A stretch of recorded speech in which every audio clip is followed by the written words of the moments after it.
வருஷமா இருந்த ஒரு நட்பு முறிஞ்சு போகுது. இன்னொரு பக்கம் ஒரு புது ரொம்பவே சக்தி வாய்ந்த கூட்டணி உருவாயிட்டு இருக்கு. அமெரிக்காவை விட்டுட்டு ஐரோப்பா ஏன் திடீர்னு இந்தியா பக்கம் திரும்புது? வாங்க இதுக்கு பின்னாடி என்னென்ன காரணங்கள் இருக்குன்னு கொஞ்சம் விரிவா பார்க்கலாம். உலக அரசியல்ல ஒரு பெரிய அதிர்ச்சி அலைனே சொல்லலாம். ஐரோப்பிய யூனியன் அமெரிக்கா கூட ரொம்ப நாளா இருந்த ஒரு பெரிய ட்ரேட் டீல திடீர்னு நிறுத்தி வச்சிட்டாங்க. இது சும்மா சாதாரண விஷயம் இல்ல. ஏன் இந்த முடிவு எடுத்தாங்க, அதுக்குள்ளதான் நம்ம இப்ப போக போறோம். பாருங்க, இது வெறும் ஒரு வர்த்தக ஒப்பந்தத்தை நிறுத்தினது மட்டும் இல்ல, இது ஒரு ஜியோபொலிட்டிக்கல் நிலநடுக்கம்னே சொல்லலாம். இதுக்கு பின்னாடி ரொம்ப ஆழமான காரணங்கள் ஒளிஞ்சிருக்கு. வாங்க அதை ஒன்னொன்னா தோண்டி எடுக்கலாம். சரி, முதல்ல ஐரோப்பாவுக்கும் அமெரிக்காவுக்கும் நடுவுல இருந்த இந்த டீல் ஏன் நின்னு போச்சு? இந்த உறவுல என்னதான் விரிசல் வந்துச்சு? வாங்க பார்க்கலாம். இந்த டீல் கேன்சல் ஆனதுக்கு ஒரு ஆச்சரியமான காரணம் இருக்கு. அது என்ன தெரியுமா? கிரீன்லாண்ட். ஆமாங்க, கிரீன்லாண்டை வாங்க போறோம்னு ட்ரம்ப் சொன்ன கருத்துக்கள் தான் ஐரோப்பாவை பயங்கரமா கோவப்படுத்துருச்சு. அந்த கோவத்துல தான் இவ்ளோ பெரிய ஒப்பந்தத்தையே நிறுத்தி வச்சிட்டாங்க. இது வெறும் ஒரு வர்த்தக பிரச்சனை மட்டும் கிடையாது. இது ரெண்டு வேறு பார்க்கப்படுற பார்வைகளுக்கு நடுவுல நடக்கிற ஒரு மோதல். பணம் மட்டுமே எல்லாம் இல்லைன்னு சொல்றதுக்கும் பணம் தான் எல்லான்னு சொல்றதுக்குமான சண்டை இது. வாங்க இந்த சித்தாந்த போரை இன்னும் கொஞ்சம் ஆழமா பார்க்கலாம். இங்க பாருங்க, ரெண்டு பக்கமும் இருக்கிற வித்தியாசத்தை. ஒரு பக்கம் அமெரிக்காவோட அணுகுமுறை எல்லாமே ஒரு வியாபாரம் மாதிரி, பணம் தான் முக்கியங்கிற மாதிரி இருக்கு. ஆனா இன்னொரு பக்கம் ஐரோப்பா இல்ல, எங்களுக்கு எங்க தேசிய பெருமை சுயமரியாதை தான் முக்கியம்னு நிக்குது. இதுதான் இங்க நடந்திருக்கிற பெரிய மோதல். இந்த இடத்துல தான் ஸ்வாபிமான் அப்படிங்கிற வார்த்தை ரொம்ப முக்கியமா இருக்கு. அதாவது சுயமரியாதை. சரித்திரத்தை எடுத்து பாத்தீங்கன்னா பல நாடுகள் பொருளாதார லாபத்தை விட தங்களோட சுயமரியாதைக்கு தான் அதிக முக்கியத்துவம் கொடுத்திருக்கு. இப்போ ஐரோப்பா விஷயத்திலும் அதுதான் நடந்திருக்கு. பழமொழி சொல்ற மாதிரி ஒரு கதவு மூடினா இன்னொரு கதவு திறக்கும். அமெரிக்கா கூட டீல் நின்னு போனதும் ஐரோப்பா உடனே தன்னோட பார்வைய கிழக்கு பக்கம், அதாவது இந்தியா பக்கம் திருப்பி இருக்கு. இங்க ஒரு புது கதை தொடங்குது. சரி, அமெரிக்கா கூட உறவு சரியில்லாத இந்த நேரத்துல ஐரோப்பாவோட அடுத்த மூவ் என்னவா இருக்கும்? இந்த கேள்விதான் உலக அரசியல் வட்டாரத்துல எல்லாருமே கேட்டுட்டு இருந்தாங்க. அப்போதான் அந்த பதில் வந்துச்சு.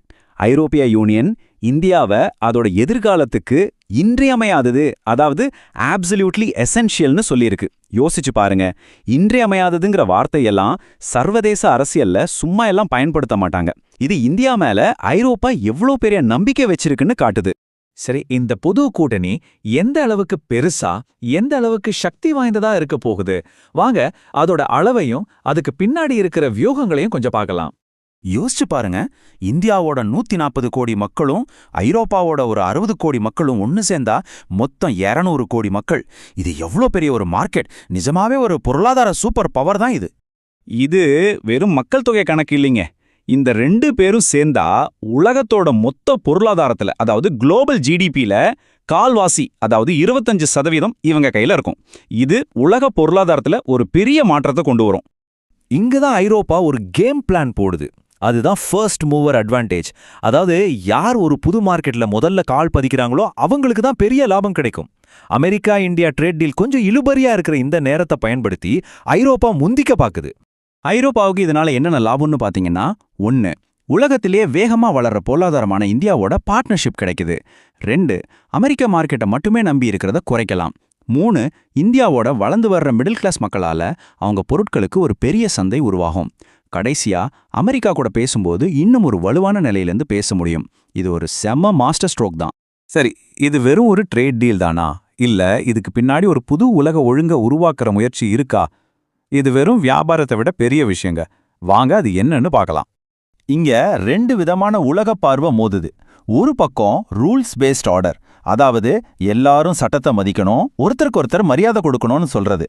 இன்னொரு பக்கம் மைட் இஸ் ரைட், நம்ம ஊர்ல சொல்ற மாதிரி கையில கம்பு இருந்தா எரும மாடு நம்மளோடதுங்கிற கணக்கு. ஐரோப்பாவும் இந்தியாவும் முதல் வகை உலகத்தை உருவாக்கணும்னு நினைக்கிறாங்க. இந்த சோர்ஸ் என்ன சொல்லுதுன்னா, ட்ரம்ப் தலைமையிலான அமெரிக்காவோட ஃபாரின் பாலிசி உலகத்துக்கு ஒரே ஒரு மெசேஜ் தான் அனுப்புது. யார பலசாலியோ அவங்க சொல்றது தான் சட்டம். இதுதான் பிரச்சனைக்கு மூல காரணம்னு சொல்றாங்க. அப்போ இப்ப முக்கியமான கேள்வி இதுதான். ஐரோப்பாவும் இந்தியாவும் சேர்ந்து இவ்வளவு பெரிய ஒரு கூட்டணியை உருவாக்கும் போது அமெரிக்கா தன்னோட பாணியை மாத்திக்க பாத்தியப்படுமா, இல்ல தன்னோட வழியிலேயே போகுமா? உலக அரசியலோட அடுத்த கட்டம் என்னவா இருக்கும்னு நினைக்கிறீங்க? இது உண்மையிலேயே யோசிக்க வேண்டிய ஒரு விஷயம்.